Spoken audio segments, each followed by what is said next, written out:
Hey guys, what's up? Like I told you a long time ago, I'm gonna make another video game rise. Yeah,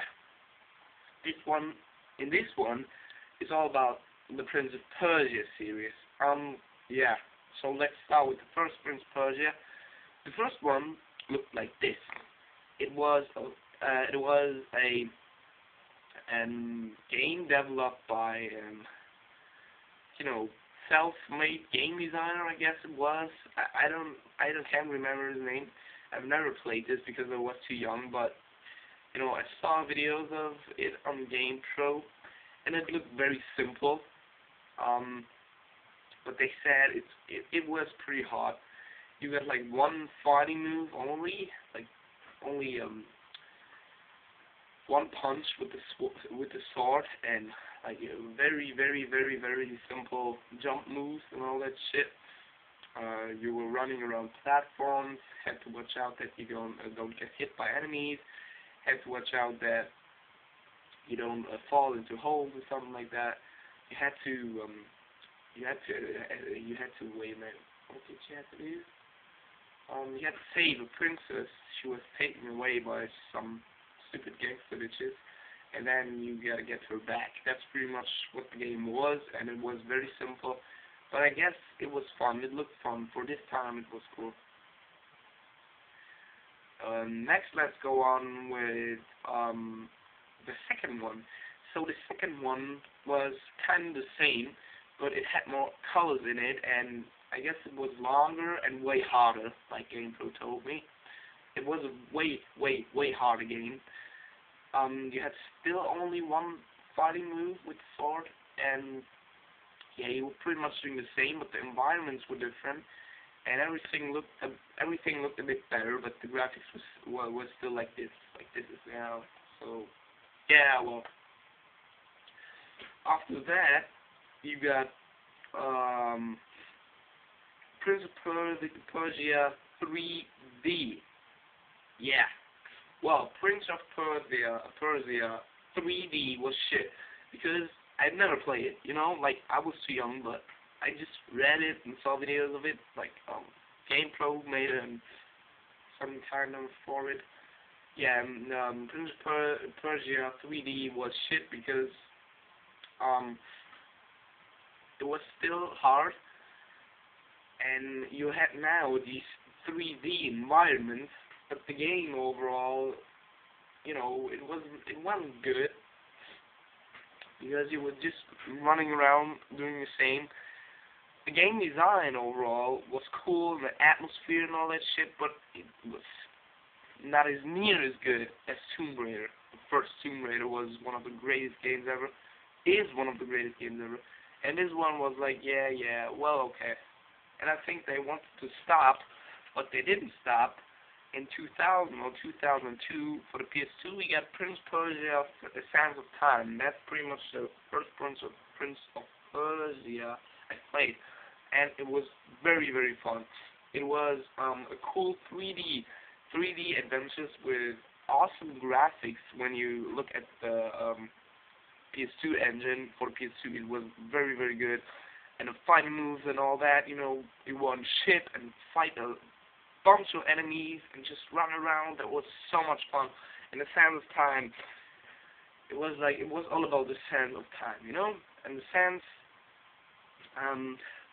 of Time was something really bad. And yeah, the game was just amazing. It was so much fun, and the atmosphere in this game was like, you know, you felt like you're in the game. You're in this sand level thingy, you know. It really felt real and good to me. Like in this time, I was really into sword games, fighting with the sword and all that shit. Like there was some how is that guy called? I don't know. I forgot it. Oh, I don't care about it. Next one. Another picture, a better picture. But next one wasn't this. Next one was Battles of Prince of Persia. That was for the Game Boy Advance, and I've never played it, but it was a strategy game. It was a strategy Prince of Persia, and it didn't work that good on the Game Boy Advance. But you know, they just wanted to make a strategy game of Prince of Persia, but that wasn't a very good idea because it was shit. Yeah. Next one is Prince of Persia: Warrior Within. So this one was pretty much the same as Sands of Time, great game, and it was way more fucking bloody. That was one of the bloodiest games for this time, and it was like the same fun as Prince of Persia: Sands of Time. Next one was Prince of Persia: The Two Thrones. So what do you see there? Yeah, you see the prince. But what do you see? The prince is not only human. He's half human and half monster. In this one, you can change into a monster with a cool fire sword. And yeah, this was something different because, you know, it was pretty cool. It was a pretty cool aspect in the series, like this monster thing. But when you turn into the monster, you lost health. So you had to watch out when you use this monster shit, but it was pretty cool. Next one is yeah, they wanted to do it. It was Prince of Persia: Kindred Blades. That should be the third one in the series, in the trilogy of the Prince of Persia: Sands of Time series. But they didn't make it because the fans said, no, we don't want it. We want the same as in the other ones. Kindred Blades, they wanted to make a complete new game with Kindred Blades, and that's what the fans didn't want. It probably some of you don't know that. Next and last one is the Prince of Persia Remake, as I call it. Remake is like the newest Prince of Persia. Is in this, yeah, self-shading design, you know. But this one is shit. Well, not shit. It's okay, but you can't die. That's one shit aspect. You only climb. You have no fucking fights in the game. You have some little fights, but then you have to punch the enemy with one hit and he's dead. Shit. So yeah, worst one in the series in my opinion. Then we got EOP, so Prince of Persia: The Fallen King. Yeah, what is that? That's for the DS.